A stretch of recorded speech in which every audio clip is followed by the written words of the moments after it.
Have you ever noticed that you can start a day calm and focused, but the moment the pressure hits, say your trade goes deeply in the red, your body and your brain seem to take a life of their own? Understanding this hijack is key to regaining control. First, I want to show you a simple sketch that explains how stress affects performance. This is known as the stress performance curve. So imagine this curve as a mountain. When your stress or arousal level is low, your performance is also low. Think about times when you felt no pressure or were bored. You might get complacent, slow, or not care as much. You wouldn't really be bothered if you missed an opportunity. In trading, this could be when you're not engaged, maybe trading on autopilot or distracted. There's not enough adrenaline or focus, and you're in a comfort zone that's actually holding you back. Now, as stress starts to increase a bit, you start climbing that mountain.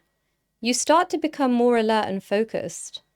That sweet spot in the middle, the top of the curve, where your stress level is just right, is where you can get peak performance, right? That's the sweet spot in the middle of the top of that curve, where your stress level is just right.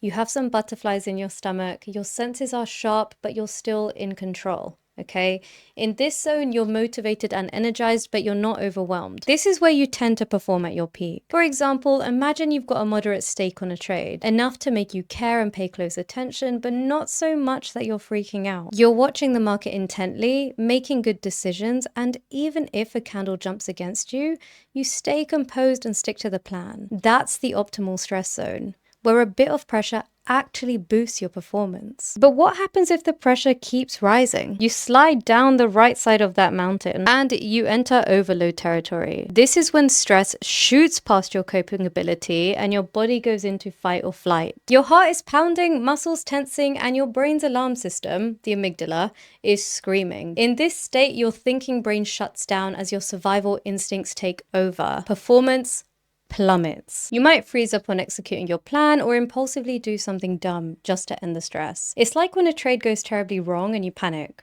Maybe you revenge trade to recover a loss against all logic.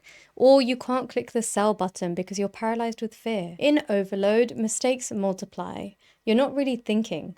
Stress has hijacked your brain and body. Physiologically, high stress floods you with adrenaline and cortisol. Your attention narrows, so you get tunnel vision, and you lose the ability to think clearly or remember your strategy rules. It's literally harder to make smart decisions. I'm sure many of you can relate. Your plan said cut the loss at 2%, but when you hit that point, your hands shook, you hesitated, and then whoosh, the loss is 5% before you even press the button. That's stress hijacking your brain. Historically, this kept our ancestors alive. But in trading, it's like a car alarm going off at the slightest nudge. That adrenaline jolt might give you tunnel vision. Everything else blurs, and your hands might shake over the keyboard. Or you freeze up entirely because your body is asking, do I run away or fight this? It's the classic fight or flight reflex in action. If you fight, you might slam the exit button or double down on your position, acting out of adrenaline-fueled panic. If you flee, you might click sell and get out as fast as possible, trying to escape the danger. Your emotional brain can hijack your thinking brain. We call this the amygdala hijack. In plain English, when you're scared or angry, your primal brain takes the wheel. Your logical brain, known as the prefrontal cortex, the CEO of thinking, let's say,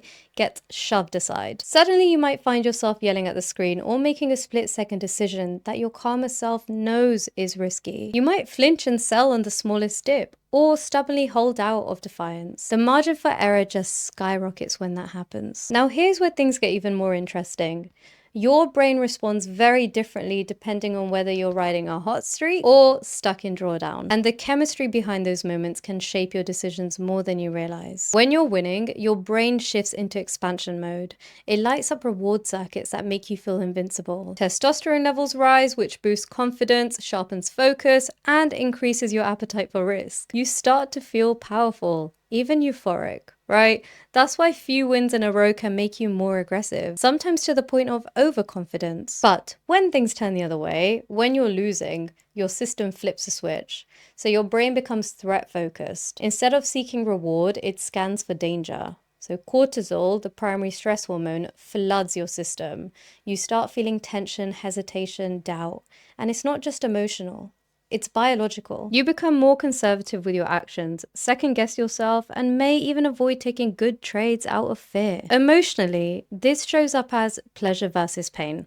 excitement versus anxiety, confidence versus collapse. Mentally, it can pull you into distorted thinking. So in a winning streak, you might get reckless or impulsive. In a losing streak, you might get stuck in pessimism or shrink your edge out of fear. But here's the key.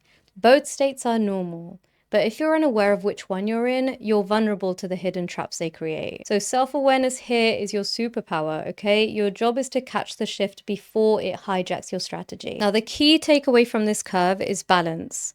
Some stress is helpful. It pushes you to be alert and to perform. But too much stress is harmful. We want to spend as much time as possible in that middle sweet spot. When you feel yourself slipping into the overload zone, that's a sign to step back. Take a breath, reduce your risk, maybe even go for a walk away for a minute, right? Cool down. And if you're too understimulated, you might need to get in the game more. Perhaps set modest goals or slightly push your comfort zone to spark more focus. Just slightly, don't overdo it. This is what happens when you overdo it. So understanding this performance curve actually empowers you. It reminds us that feeling some nerves or pressure is okay, even beneficial, but we have to manage it.